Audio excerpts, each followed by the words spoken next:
નમસ્કાર, BBN news ચેનલમાં આપનું સ્વાગત છે. હું છું કવિતા પંચાલ ને હવે જોઈએ આજના સમાચાર.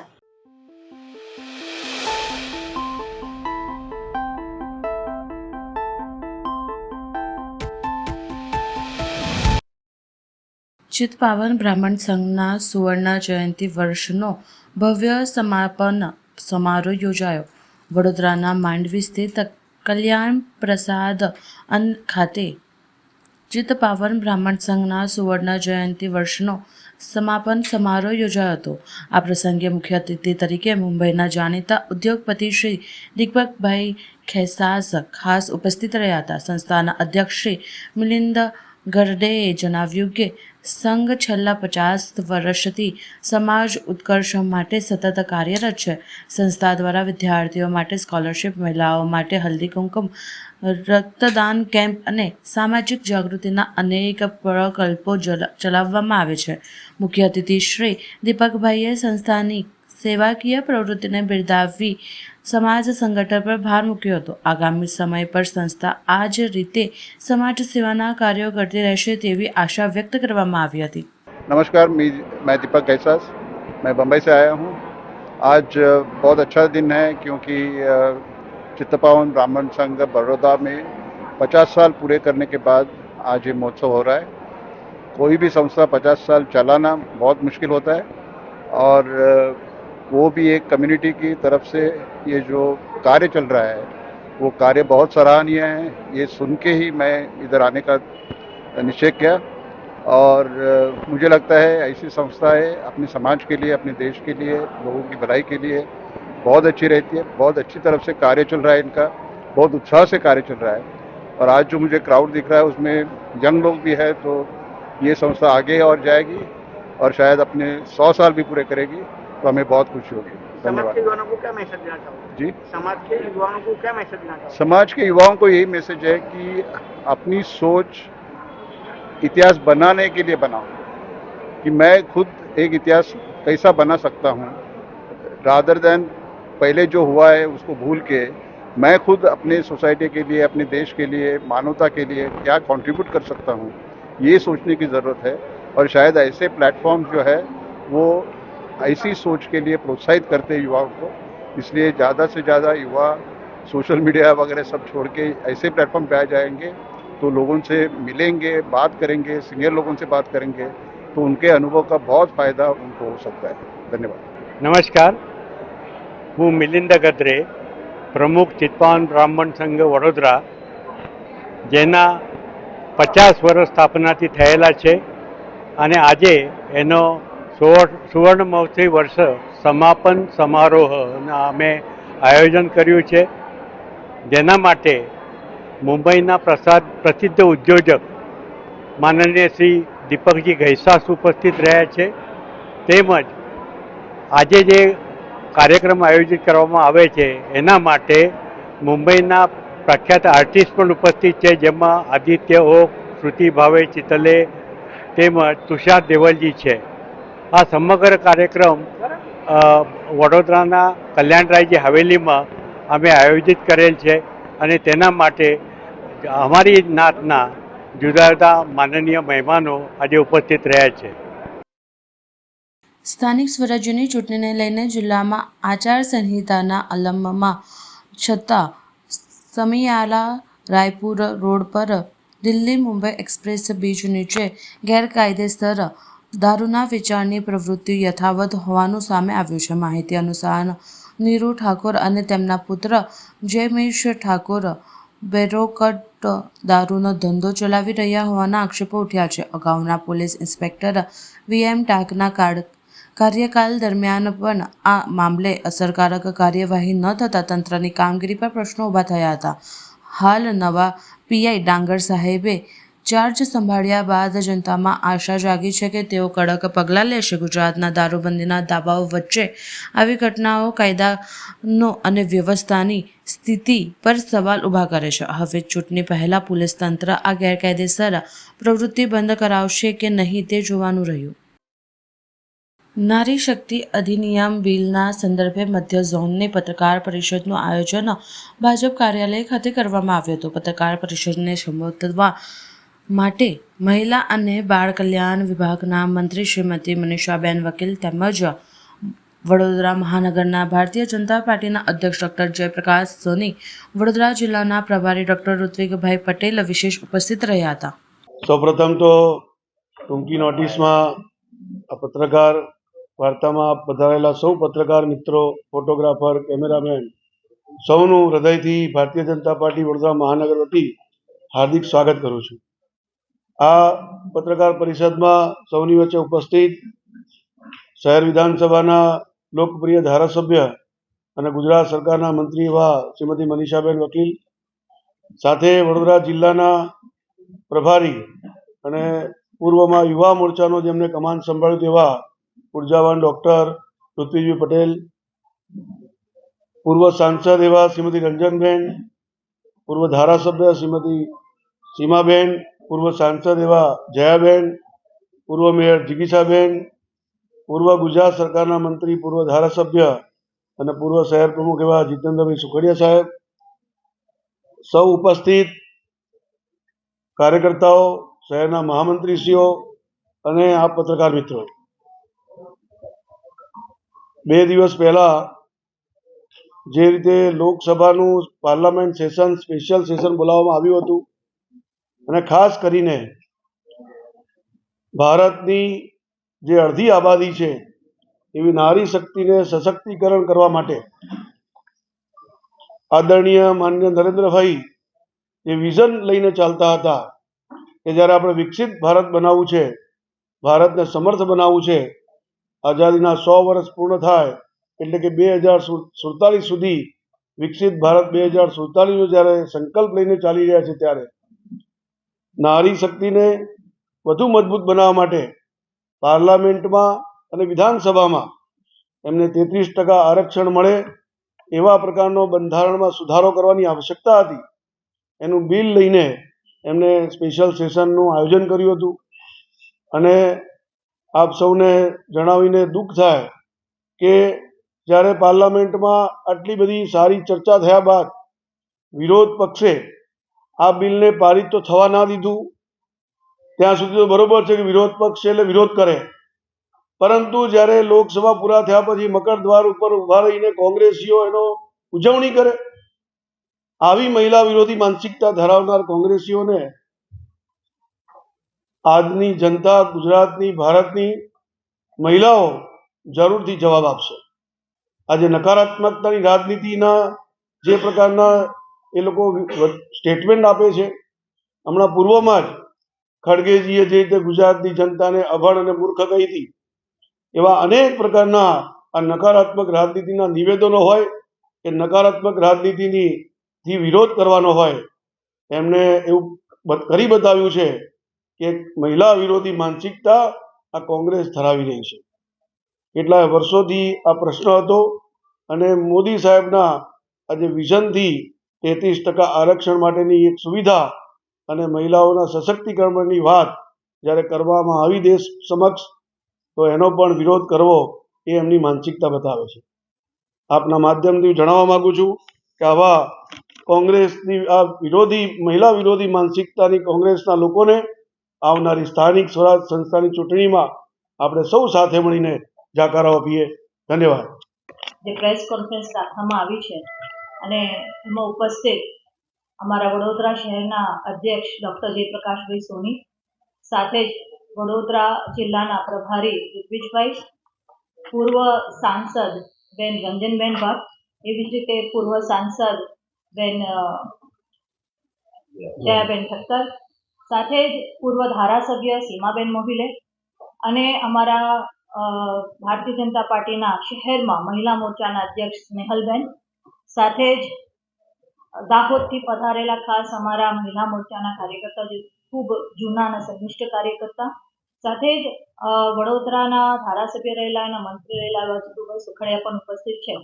હમણાં જેવી વાત ડૉક્ટર જયપ્રકાશભાઈ સોની મૂકી, એ જ વાત હું પણ આજે આપના સમક્ષ મૂકવા માંગુ છું કે સનાતન હિન્દુ સંસ્કૃતિમાં પૂજનીય સ્થાન ધરાવતી માતૃશક્તિ એવી માતા બહેનોનું સન્માન, ગૌરવ કરવાની એક મોટી સુવર્ણ તક આપણને મળી હતી. વડાપ્રધાન શ્રી નરેન્દ્રભાઈ મોદી સાહેબે આ હેતુથી નારી શક્તિ વંદન અધિનિયમ સુધારા બિલના અમલ માટે સંસદમાં વિશેષ સત્ર પણ બોલાવવામાં આવ્યું. જ્યાં સુધી આપની વાત છે ત્યાં સુધી કોંગ્રેસે જે વાત મૂકી છે અને આપ જે કહી રહ્યા છો તો મને એવું લાગે છે એમને બિલ આખી રીતે વાંચ્યું નથી. સ્પષ્ટ કહેવામાં આવ્યું છે કે 50% ઉમેરો સીટ્સમાં સાઉથ જે ઇન્ડિયા છે એની જે રાજ્ય છે એમાં કરવામાં આવશે. એટલે ક્યાં ઘટાડો થતો નથી, ઉલટો 50%નો વધારો થયો છે. કેરળની અંદર 4% શિક્ષિત લોકો છે, યુપીની અંદર 15% શિક્ષિત લોકોની વાત છે, અશિક્ષિત છે. તો તે વખત જ્યારે બિલ લાવવામાં આવશે નવો સુધાર તો કેરળને નુકસાન થશે એવો પણ આક્ષેપ છે. કેરળને કોઈ નુકસાન નહીં થાય. મેં કીધું એવી રીતે જેટલા પણ રાજ્યો દક્ષિણ આપણા ભારત દેશના છે બધાને 50% ઉમેરો થવાનો છે. આમાં શિક્ષિત અશિક્ષિતનો સવાલ જ નથી. તમારા મતે તે વખત 2011 વસ્તી ગણતરી આધારે તો કરવાનું હતું. આ 2023 છે એનું કોઈ એપ્રિલે એનો કાયદો બી બની ગયો છે, નોટિફિકેશન બહાર પડી ગયું છે. તો શા માટે મંજૂર કરવામાં આવ્યો, એનો અમલ કરવામાં નહીં આવ્યો છે? જ્યારે 2023માં આ બિલ મૂકવામાં આવ્યું હતું ત્યારે વસ્તી ગણતરી અને સેન્સસ બંનેના બિલમાં ઉલ્લેખ કરવામાં આવ્યો હતો. અને જ્યારે આ સેન્સસની પ્રક્રિયા હાલમાં પણ ચાલુ છે, જ્યારે સેન્સસની પ્રક્રિયા ચાલુ કરવામાં આવી ત્યારે એવું લાગ્યું કે 2029 સુધી કદાચ આ બિલના જે વાત મૂકવામાં આવી હતી કદાચ બહેનોને કદાચ રિઝર્વેશન ન મળી શકે એના માટે જ આ સુધારો બિલ લઈને આવ્યા, જેથી કરીને 2011ના જે સેન્સસ છે એની ઉપર ડિલિમિટેશન થઈને આ 33% રિઝર્વેશન આપવામાં આવે. કેટલા આપણે અત્યારે પાર્લામેન્ટની મેમ્બર ઓફ પાર્લામેન્ટની વાત કરું, એમએલએની વાત કરું, કોર્પોરેશનમાં હું વાત કરું, કેટલી શિક્ષિત મહિલાઓને આપણે ટિકિટ ફાળવીએ છીએ, કેટલા ટકા મહિલાઓ અત્યારે ત્યાં બેસે છે, કેટલીક મહિલાઓ એવી પણ છે જેમને હું જ્યારે પ્રશ્ન પૂછું છું ત્યારે જવાબ આપતા પણ નથી આવડતું ને એમને પણ આપણે ટિકિટ કેટલી વખત આપી દેતા હોઈએ છીએ. તો એવી ઘણી બધી મહિલાઓ છે જે સશક્ત છે, એમને આગળ કેમ નથી લાવ્યા? આપની જે વાત છે એવી રીતે જ્યારે લોકલ સેલ્ફ ગવર્મેન્ટની વાત આવે છે તો 50% અનામત અમે આપ્યું છે. ભારતીય જનતા પાર્ટી અને ગુજરાત સરકાર આનંદીબેન જ્યારે મુખ્યમંત્રી છે હતા એમની આગેવાનીમાં 50% રિઝર્વેશન માટેની વાત કરી. તેવી રીતે જ આપણા આજુબાજુના રાજ્યોમાં પણ એ જ જ્યારે ભારતીય જનતા પાર્ટીની સરકાર છે ત્યાં છે જ. અને ક્યાંક ને ક્યાંક આપણે એમને મેઇન સ્ટ્રીમમાં લાવી પણ રહ્યા છે. અને અત્યારે તો આમ કહેવાય કે જેને પણ ટિકિટ આપી છે સક્ષમ છે, અને સક્ષમ છે એટલે જ ટિકિટ મળી છે. અને બીજા પણ કાર્યકર્તાઓ ભારતીય જનતા પાર્ટીના હોય કે કોઈ બીજી બી પાર્ટીના હોય બધા પોતપોતાની રીતે વિચારીને આ ટિકિટ ફાળવણી કરતા હોય છે અને ખૂબ સારી રીતે અમારી આ બહેનો આ મેઇન સ્ટ્રીમમાં આવીને કામ પણ કરે છે. આ જે બિલ મહિલામાં અનામતનું હતું પણ એ સિવાય અન્ય 2 બિલો હતા, એ 2 બિલો અમારે રજૂ જો થઈ જાય તો જોખમ થયું હતું એના પર્પઝથી આ મહિલા અનામત, કારણ કે તો આ એક સાથે 3 બિલો હતા અને જો એક બિલ પાસ થઈ જાય તો અન્ય 2 બિલો પણ પાસ થયા હતા, એટલે અમે આનો વિરોધ કર્યા હતા. આવું કોંગ્રેસનું કેવું છે, આપણું શું કેવું છે? આવું કોઈ બિલો ખોટી વાત છે, આ ખોટી વાત છે. આ દેશના ગેરમાર્ગે દોરે છે. એવું કોઈ વિષય નહોતો, કોઈ એવા બિલ નહોતા. જે બિલ હતા એ સેન્સસ અને ડિલિમિટેશનના જ હતા અને નારી શક્તિ વંદન અધિનિયમના જ બિલ હતા. વિવિધ રાજ્યોમાં ચૂંટણીનો માહોલ છે તેવા સમયે આ મુદ્દો ઉઠ્યો છે અને ભારતીય જનતા પાર્ટી દ્વારા આ મુદ્દાને ચૂંટણી એજન્ડા તરીકે યુઝ કરવામાં આવી છે. પરમ દિવસે પણ પત્રકાર પરિષદે આ મુદ્દા પર આગળ વધ્યું. બિલકુલ એવી વાત નથી કે આ અધિનિયમ જે લાવવામાં આવ્યું છે એ સુધારાનું છે અને આનાથી અત્યારે ઇમિડિયેટ ઇફેક્ટ કોઈ પણ ઇલેક્શનમાં પડવાનો નથી. અને બીજી વસ્તુ જ્યારે 33% રિઝર્વેશન આવે છે કોઈ એક પાર્ટીનો ફાયદો થવાનો નથી. જેટલી પણ નેશનલ પાર્ટીઝ છે કે જે રિજનલ પાર્ટીઝ છે એ બધાને જ આનો ફાયદો થયો છે કે બધા સહી માત્રામાં બહેનો બધે જ હોવાની છે તો બધી જ પાર્ટીનો આનો ફાયદો થવાનો છે, કોઈ સિંગલ પાર્ટીનો તો થવાનો નથી. અને ઇન્ડિયા અલાયન્સ પક્ષોની નારી શક્તિ વિરોધી માનસિકતાના કારણે આ સુધારા બિલ પસાર થઈ શક્યું નથી. કોંગ્રેસ અને તેના સાથી પક્ષોએ નારી શક્તિ વંદન અધિનિયમના અમલમાં રોડા નાખવાનું મોટું પાપ કર્યું છે. તેના કારણે દેશની કરોડો મહિલાઓનું મનોબળ પણ તૂટ્યું છે. આઝાદીના દશકો સુધી દેશ પર એક હથ્થું શાસન કરનારી કોંગ્રેસ પાર્ટી નેગેટિવ રાજનીતિ કરી રહી છે. વડોદરા શહેરમાં પ્રોહિબિશનના કાયદા હેઠળ ઝોન 3 એલસીબી ટીમ એ મહત્વપૂર્ણ કાર્યવાહી હાથ ધરી છે. પોલીસે મળેલી બાતમી આધારે આજવા તરફથી વાઘોડિયા બ્રિજ થઈ તરસાલી તરફ જતી હ્યુમાઇડ ક્રેટા કારને હોન્ડાઈ ક્રેટા કારને રોકી તપાસ કરવામાં આવી હતી. તપાસ દરમિયાન કારમાંથી ભારતીય બનાવટનો વિદેશી દારૂ જથ્થો મળી આવ્યો હતો. પોલીસે કુલ 1394 બોટલ અને બિયર ટીન, એક મોબાઈલ ફોન અને કાર સાથે કુલ ₹7.77 લાખનો મુદ્દામાલ કબજે કર્યો છે. આ મામલે જગદીશ ઉર્ફે જંગો કનુભાઈ ઢાકરડા નામના આરોપીને વોન્ટેડ જાહેર કરવામાં આવ્યો છે. સમગ્ર કાર્યવાહી પોલીસ કમિશનર નરસિમ્હા કુમારના માર્ગદર્શન હેઠળ અને ડીસીપી અભિષેક ગુપ્તાની દેખરેખમાં કરવામાં આવી છે. પોલીસે પ્રોહિબિશન એક્ટ હેઠળ ગુનો નોંધાવી વધુ તપાસ હાથ ધરી છે. અમિત ચાવડાનું નિવેદન, લોકો નારાજ છે, ઠેર ઠેર પોતાનો રોષ વ્યક્ત કરી રહ્યા છે. ભાજપ રાજકીય ફાયદા માટે તમામ નીતિ નિયમો નવે મૂકી રહ્યું છે. મહિલા અનામતના નામે રાજનીતિ કરી રહ્યા છે. તેમની નીતિમાં ખોટ છે એ આખી દુનિયા જાણી ગઈ છે. ભાજપ સિવાયના તમામ વિપક્ષ મહિલા વિરોધી હોય તો તેવો માહોલ બનાવવામાં આવી રહ્યો છે. મહિલા સશક્તિકરણ અને નારી સન્માન, મહિલાઓને ભાગીદારીની શરૂઆત કોંગ્રેસ કરી રહી છે. 15 લાખ કરતાં વધુ મહિલાઓને સ્થાનિક સ્વરાજ્યની સંસ્થાઓમાં સ્થાન અપાયું. મહિલા અનામતનો વિચાર રાજીવ ગાંધીનો હતો. 2023માં દેશની પાર્લામેન્ટમાં 33% અનામત બિલ લાવાયું હતું, ત્યારે કોંગ્રેસ સહિત અન્ય વિપક્ષે સર્વાનુમતે બિલ પાસ કર્યું હતું. ભાજપના રાજકીય એજન્ડાના ફાયદા મુજબ સીટો ગોઠવવામાં આવ્યું છે. બિલમાં સીમાંકન સીટો વધારવાની વાતો મૂકી દેશ દુનિયાને ગેરમાર્ગે દોરવાનો પ્રયાસ કર્યો છે. ભાજપની મેલી મુલાતને કારણે વિપક્ષ સતર્ક થયું છે અને બિલ પાસ ન થયું. ગુજરાતમાં બાળકીઓ પર બલાત્કાર થાય, મહિલાઓ પર અત્યાચાર થાય ત્યારે એક પણ ભાજપના નેતા કાંઈ બોલતા નથી. એસટી, એસસી, ઓબીસી મહિલાઓને પણ અનામતનો લાભ અપાવો.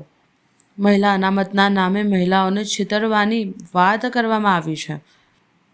રાજ્યસભાના સાંસદ અને એઆઈસીસી સેક્રેટરી મુકુલ વાસનિકનું નિવેદન, બિલ સ્થાયી સમિતિ પાસે ન મુકાયું અને સીધું સાંસદમાં રજૂ થયું. સર્વદળીય બેઠક ના થઈ, જોઈન્ટ પાર્લામેન્ટ કમિટી પાસે પણ બિલ ન મોકલાયું. બિલ મામલે વિપક્ષ સાથે અગાઉ કોઈ પણ ચર્ચા ન કરવામાં આવી. લોકોને ગેરમાર્ગે દોરાવવા, મહિલાઓ સાથે પ્રતિષ્ઠા બનાવવાના ઇરાદા સાથે તેમના નિષ્ફળ થયા. આરએસએસમાં મહિલાઓ માટે કોઈ સ્થાન નથી. અત્યાર સુધી એક પણ મહિલા ભાજપની રાષ્ટ્રીય અધ્યક્ષ બની નથી. કોંગ્રેસે પણ મહિલાના હાથમાં કમાન આપી દાખવો બેસ્યો છે. બાબા સાહેબ આંબેડકરના બંધારણમાં મહિલા અને પુરુષ એક સમાન હક આપ્યા છે. ગુજરાતમાં લોકલ બોડીની ચૂંટણીમાં પહેલા પણ 10% ઓબીસી માટે અનામતની વ્યવસ્થા હતી. સુપ્રીમ કોર્ટના આદેશ અને ગાઈડલાઈન મુજબ દરેક રાજ્યમાં વિસંગતતા ઉભી થવાને કારણે સુપ્રીમ કોર્ટે કીધું કે દરેક રાજ્ય પોતાના ત્યાં કોઈ કમિટી, કોઈ પંચ રચી અને ઓબીસી માટેની કેટલી વસ્તી છે દરેક યુનિટ વાઇઝ એનો અભ્યાસ કરાવે અને એના આધારિત અનામતની વ્યવસ્થા કરવામાં આવે. ગુજરાત સરકારે પણ ખૂબ વિલંબ પછી ધોરણ કમિશનની રચના કરી અને આપ સૌ જાણો છો કે થોડા સમયમાં એનો રિપોર્ટ મેળવીને અમલ કરવાનો હતો, પણ લાંબા સમય સુધી એનો રિપોર્ટ ના આવ્યો. એ રિપોર્ટ આવ્યા પછી જે બિલ લાવવામાં આવ્યું ત્યારે રાજ્ય સરકારે આજ દિન સુધી ઝવેરી કમિશનનો રિપોર્ટ કોઈ પણ પબ્લિક પોર્ટલ પર મૂક્યો નથી. ક્યાંય પણ વિધાનસભામાં કે કોઈ જગ્યાએ એને પ્રસિદ્ધ કરવામાં નથી આવ્યો અને એમની મનસુબી મુજબ સુપ્રીમ કોર્ટની ગાઈડલાઈનથી વિરોધમાં એમણે અનામત 27% લાગુ કર્યું. 27% લાગુ થવાથી બધા જ સ્થાનિક સ્વરાજ્ય સંસ્થાઓની રાજકીય અને વિસ્તાર વાઇઝ પરિસ્થિતિ પણ ઘણી બધી બદલાઈ. જે ઓબીસી સમાજને પ્રતિનિધિત્વ હજુ પણ ઘણી જગ્યાએ વધારે મળી શકતું હોત અને ઘણા વિસ્તારોમાં જ્યાં એની વસ્તી નથી ત્યાં કદાચ 27%થી ઓછું પણ મળ્યું હોત, જેથી કરીને ત્યાંના લોકોને અન્યાય કે એનું ભેદભાવનો ભોગ બદલવું ના પડ્યું હોત. હજુ પણ અમારી પહેલા દિવસથી માંગણી છે કે ઝવેરી કમિશનનો રિપોર્ટ પ્રસિદ્ધ કરવામાં આવે અને રિપોર્ટ કે સુપ્રીમ કોર્ટની ગાઈડલાઈન છે એ મુજબની અનામત વ્યવસ્થા સ્થાનિક સ્વરાજની સંસ્થાઓમાં અમલી બનવી જોઈએ. જ્યાં સુધી મહિલા રિઝર્વેશનની વાત છે ત્યાં પણ અમારી સ્પષ્ટ માંગણી છે કે મહિલા રિઝર્વેશનમાં પણ SC, ST, OBC જે ગરીબ મધ્યમ ને પછાત ને પીડિત વર્ગ છે એ વર્ગની મહિલાઓને તક મળે, એ વર્ગની મહિલાઓનું પણ સશક્તિકરણ થાય, એમને પણ યોગ્ય હિસ્સેદારી મળે એટલા માટે એને પણ મહિલા અનામતમાં SC, ST, OBC ને રિઝર્વેશન મળવું જોઈએ એ વાતને પણ દોહરાવી હતો. આવનારા દિવસોમાં પણ ગુજરાતમાં અત્યારે જે 27% OBC અનામત લાગુ કરી છે, હાઈકોર્ટને કોર્ટ સમક્ષ ચેલેન્જ કરવામાં આવી છે અને હોનારી લડત એ પણ હશે કે ઝવેરી કમિશનનો રિપોર્ટ પ્રસિદ્ધ કરવામાં આવે છે. રિપોર્ટ અને સુપ્રીમ કોર્ટની ગાઈડલાઈન મુજબની અનામત વ્યવસ્થા થાય, જેથી કરીને જ્યાં વસ્તી વધારે છે ત્યાં વધારે તક મળે અને જ્યાં વસ્તી ઓછી છે ત્યાં કોઈનો હક નથી મળે. એક તરફ ગુજરાતમાં સ્થાનિક સ્વરાજની ચૂંટણીઓનો માહોલ ચાલે છે, બીજી તરફ દુનિયામાં અલગ અલગ દેશોમાં યુદ્ધની પરિસ્થિતિ છે અને દેશની ભારતીય જનતા પાર્ટીની નરેન્દ્રભાઈ મોદીના નેતૃત્વવાળી સરકાર તમામ મોરચે નિષ્ફળ નીવડી ચૂકી છે અને લોકોમાં ભારોભાર સરકાર સામે નારાજગી અને ગુસ્સો છે. એક તરફ પ્રજા મોંઘવારીથી પીડાઈ રહી છે, એક તરફ અર્થતંત્ર ખાડે જઈ રહ્યું છે, એક તરફ રૂપિયો નબળો પડી રહ્યો છે, વિદેશ નીતિમાં ફેલ થઈ ચૂક્યા છે, બેરોજગારી વધી છે. ત્યારે એવા સમયમાં જે અલગ અલગ રાજ્યોમાં ચૂંટણીઓ ચાલે છે, એ ચૂંટણીઓમાં રાજકીય ફાયદો મેળવવા માટે તમામ નીતિ નિયમોને નેવે મૂકી અને રાજકીય એજન્ડા સાથે દેશની પાર્લામેન્ટમાં ભારતીય જનતા પાર્ટીના શાસકો નરેન્દ્રભાઈ મોદીના નેતૃત્વવાળી સરકાર મહિલા અનામત બિલના નામે રાજનીતિ કરવામાં આવે છે.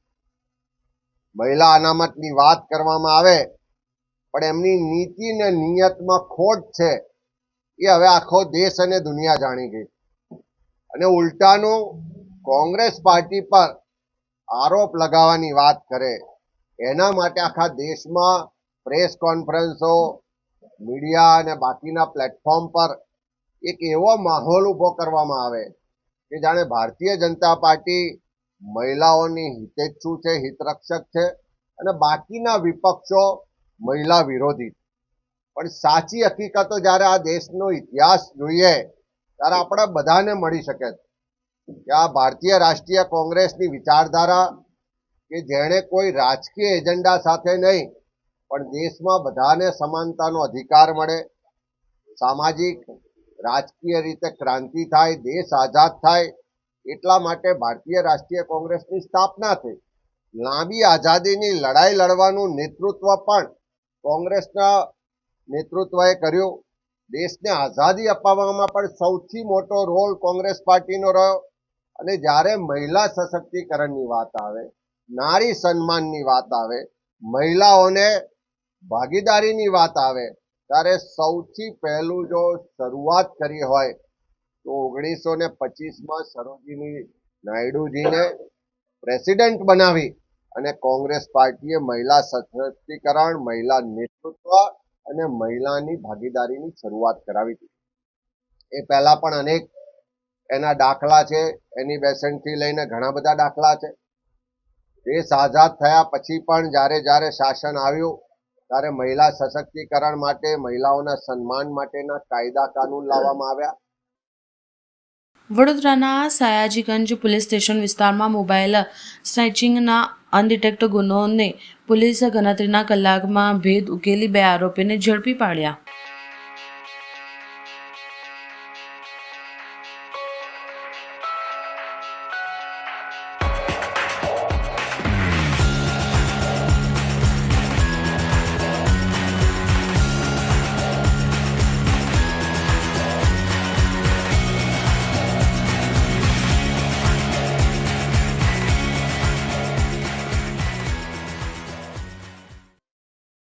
વડોદરા શહેર પ્રોહિબિશન ગુનામાં સંડોવાયેલ આરોપી સાથે કડક કાર્યવાહી કરવામાં આવી છે. શહેર પોલીસ દ્વારા સતત ગુનાકીય પ્રવૃત્તિઓ પર નજર રાખી કાર્યવાહી હાથ ધરવામાં આવી છે. આ દરમિયાન જવાહરનગર પોલીસ સ્ટેશનમાં નોંધાયેલ ગુનામાં સંડોવાયેલ અનિલ જગદીશભાઈ માળીને પાસા કાયદા હેઠળ અટકાયત કરી અમદાવાદ મધ્યસ્થ જેલમાં મોકલવામાં આવ્યો છે. ઉપલેટામાં બ્રહ્મ સમાજ દ્વારા પરશુરામ ભગવાનની જન્મ જયંતિ નિમિત્તે શોભાયાત્રા કાઢી ઉજવણી કરવામાં આવી હતી. ભગવાન વિષ્ણુના છઠ્ઠા અવતાર એટલે પરશુરામ ભગવાન. આજરોજ આ પરશુરામ ભગવાનના જન્મ જયંતિ નિમિત્તે દરેક જગ્યાએ તેની ઉજવણી કરવામાં આવી છે, જેથી રાજકોટ જિલ્લાના ઉપલેટામાં વર્ષોથી બ્રહ્મ સમાજ દ્વારા પરશુરામ ભગવાનની જન્મ જયંતિની ધામધૂમથી ઉજવણી કરવામાં આવે છે. ત્યારે ઉપલેટા શહેરમાં ત્રિલોકનાથ મંદિરથી બ્રહ્મ સમાજ દ્વારા વિશાળ સંખ્યામાં શોભાયાત્રા કાઢી શહેરના વિવિધ માર્ગો, બસ સ્ટેન્ડ ચોક, બાવળા ચોક, ગાંધી ચોક વગેરે રાજમાર્ગો પર ફરી બ્રહ્મ સમાજ ખાતે પૂર્ણાહુતિ કરવામાં આવી હતી. જેમાં રસ્તા પર તમામ ચોક ખાતે ઠંડા પીણા, શરબત સહિતના સ્ટોલ રાખી લોકોને શરબત પીવડાવવામાં આવ્યા હતા. બાદમાં બ્રહ્મ સમાજ ખાતે સમાજના લોકો મોટી સંખ્યામાં એકત્રિત થઈ પરશુરામ ભગવાનને ફુલહાર અને પૂજા અર્ચના કરવામાં આવી હતી. બાદમાં પ્રસાદ ભોજનનું પણ વ્યવસ્થા કરવામાં આવી છે. મહાદેવ હર જય પરશુરામ. જિજ્ઞેશ જયંતિલાલ વ્યાસ મહાદેવ, પ્રમુખ શ્રી સમસ્ત બ્રહ્મ સમાજ ઉપલેટા. આજ એટલે કે અખાત્રીજ એટલે કે પરશુરામ ભગવાનનો જન્મોત્સવ. ત્રેતા યુગની અંદર અખાત્રીજને દિવસે પરશુરામ ભગવાનનો જન્મોત્સવ થયેલ. વિષ્ણુ ભગવાનના છઠ્ઠા અવતાર એટલે કે પરશુરામ ભગવાન. ત્યારથી બ્રાહ્મણો દ્વારા તેમના જન્મોત્સવની ઉજવણી કરવામાં આવે છે. તેવી જ રીતે ઉપલેટા બ્રહ્મ સમાજ દ્વારા આજે વર્ષોથી પરશુરામ જન્મોત્સવનું આયોજન કરવામાં આવે છે. તેમાં સમાજના દરેક લોકો ભેગા મળી અને પરશુરામ ભગવાનની ભવ્યથી ભવ્ય અને દિવ્યથી દિવ્ય ત્રિલોકનાથ મહાદેવના મંદિરેથી શોભાયાત્રા નીકળી ત્રિલોકનાથ મહાદેવના મંદિરે પૂજન અર્ચન કરી આરતી કરી શોભાયાત્રાની શરૂઆત કરી. બસ સ્ટેન્ડ ચોક, રાજમાર્ગ, ગાંધી ચોક, પશ્ચિમ ચોકી થઈ અને સમસ્ત બ્રહ્મ સમાજે પૂર્ણ કરવામાં આવે છે. સમાજના દરેક લોકો દર વર્ષે સમૂહ ભોજનનું પણ અહીંયા આપણે આયોજન કરીએ છીએ. ગામના પ્રતિષ્ઠિત આગેવાનોને પણ અહીંયા આપણે પ્રસાદ માટે આમંત્રણ આપીએ છીએ અને પરશુરામ દાદાના વંશજો તરીકે આજે બ્રાહ્મણો આજે અમે ગૌરવથી કહી શકીએ કે ભવ્યથી ભવ્ય અને દિવ્યથી દિવ્ય શોભાયાત્રા અને સમૂહ ભોજનનું આયોજન અમારા તરફથી કરવામાં આવે છે. દર વર્ષની જેમ આ વર્ષે પણ અમોને આ સંપૂર્ણ મહોત્સવનો લાભ પડ્યો હતો. જય પરશુરામ મહાદેવ. જય પરશુરામ. આજે પરશુરામ જન્મોત્સવ નિમિત્તે અમે ઉપલેટા સમસ્ત બ્રહ્મ સમાજ આજે એકઠો થયો હતો અને તેમાં ત્રિલોકનાથ મહાદેવના મંદિરેથી પરશુરામની શોભાયાત્રાનું આયોજન કરેલું હતું. ઉપલેટા શહેરના વિવિધ માર્ગો ઉપર શોભાયાત્રાનું ફરી અને અમે સમસ્ત બ્રહ્મ સમાજે પાછા ભેગા થયા હતા અને તેમાં સમૂહ ભોજન કરેલું હતું, જેના દાતા છે જિજ્ઞેશભાઈ જીજ્ઞાબેન વ્યાસ તરફથી. અને આ દંપતી એવું છે કે હર વખતે સેવા આપે છે અને કોઈ પણ બાળકોનું હોય કે ગમે તે વ્યક્તિનું હોય તો આ વ્યક્તિ ખડે પગે ઉભા હોય છે. Thank you. સમાચાર કાલે ફરી મળીશું આ સમયે આ ચેનલ પર. ત્યાં સુધી સમગ્ર BBN ન્યૂઝ ચેનલની ટીમને રજા આપશો. નમસ્કાર.